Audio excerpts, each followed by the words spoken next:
Jama'a assalamu alaikum, da fatar kuna cikin koshin lafiya.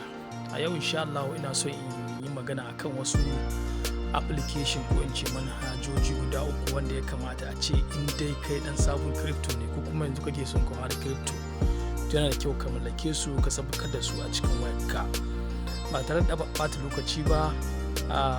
Wanda za mu fara magana akai shine market cap, coin market cap. Wannan application ne wanda kamar zan ce shi yake nuna kasuwa ta farashin kowane coin da kowane crypto coin da ke cikin kasuwa. Kamar ita ce wadda za ga wani lokaci idan har aka ƙirƙiri coin, idan har ba a sa cikin coin market cap ba, sai ka ga ba za ka iya ganin, in ma kai copying in address ɗin shi ka sa shi a trust wallet, sai ka ga ba za ka farashin shi ya hito ba. To gaskiya wannan application yana da matukar muhimmanci. Zaka ga akwai inda zaka ga in kana son ka ga sabbin coins da aka yi saki yau, sai ka shigo cikin popular coins. In ka shiga cikin popular coins, sai ka shigo cikin recently added, gashi nan wurin nan sai ka danna. To zaka ga ka gani duka waɗannan sabbin coins ne, sabbin crypto coin ne, token da aka saki a yau. Za ku ga wannan bai wuce awa 4 ba, MTC din nan. Wannan bai wuce awa 5 da saki ba, shi ma wannan WHY bai wuce awa 5 da saki ba. Pigeon din nan shi ma bai wuce awa 5 da aka sake shi ba. Ga wannan, to zaka zo ka duba su, ka ga let's say muna son bincike wannan Everstart din nan da aka saki. So idan ka diba za ka ga ta bude maka ga chart din shi nan, ga kuma price din shi nan 0.06496 naira. Za ka zo ƙasa ka ga comment ɗin mutane game da ingancin shi.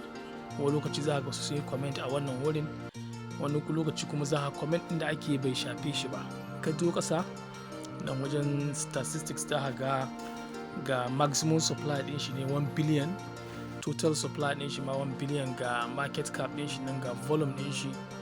In ka zo ƙasa za ka ga nan wurin nan za ka ga description game da shi, za ga dan bayani game da shi. Sannan za nan wurin nan contract za ga cewa Ethereum yana kan Ethereum ne.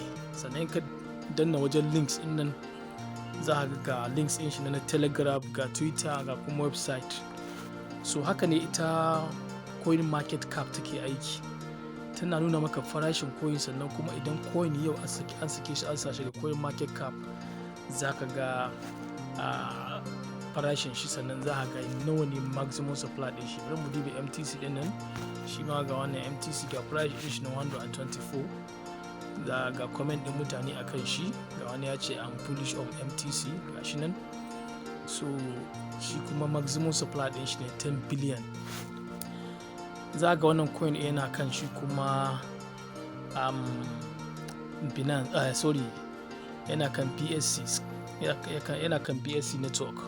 So in ka danna nan wurin ga contract address din shi nan, shi ma sai kai copy. In kana son kai add din shi ga trust wallet ɗinka, sai ka sa shi a trust wallet ɗinka. So gaskiya coin market cap tana da matukar muhimmanci sosai wajen nemo sabbin coins da kuma ganin farashin din tsohin coins da yadda yanayin kasuwa crypto take.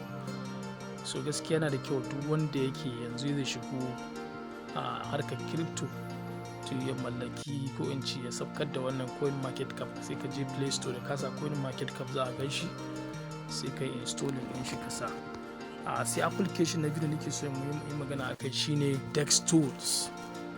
Wannan Dex Tools shi ma application ne, haka yake kamar PancakeSwap, shi ma kamar exchanger ne, amma shi inda yake da bambanci za ka ga yana nuna maka sabbin coins da yanzu waɗanda ba su wuce sakan guda da aka yi adin ba, waɗanda ba su ma riga an kai su ga coin market cap ba. So ka gan shi wannan shi aka ce ma Dex Tools. Za ka ga sunan nuna maka farashin na coins inda suka yi gainers, wanda suka ci riba. Ga sunan in ka danna za ka ga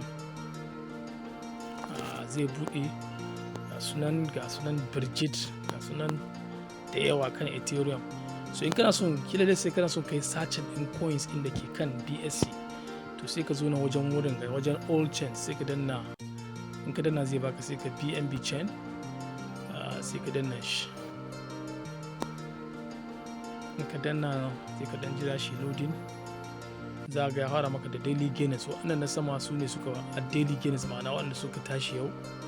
Sunan kuma akwai daily losers kamar irin wannan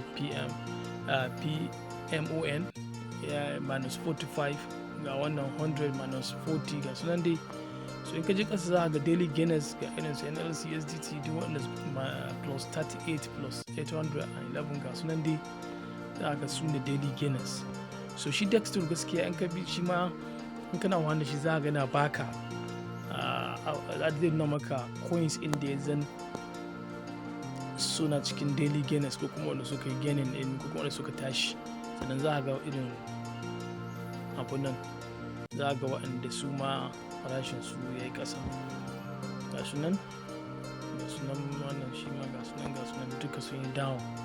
So haka ake amfani da wannan Dexter ɗin nan. Sannan in ka danna, in kana son ka ga live new PS, in ka danna shi zai kawo ka inda za ka ga sabbin coins inda aka yi adi yanzu a cikin wannan ga sunan. Ga wannan CFT shi ma just 2 seconds da aka yi adi shi, aka kirkire shi. Ga shi nan wannan shi ma ga sunan.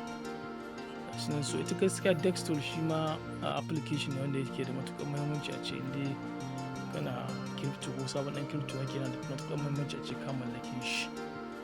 So in ka zo nan wajen chain za ga chain duk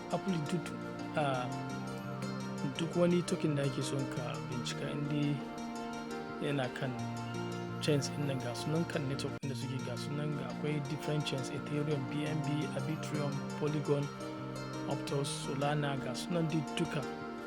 So shi ma yana da matuƙar muhimmanci a ce inda sabon ɗan crypto yake a ce ka mallaki waɗannan. Idan wannan shine karo na farko da ka haɗu da wannan channel namu, muna roƙonka da kai mana subscribe. Mun gode.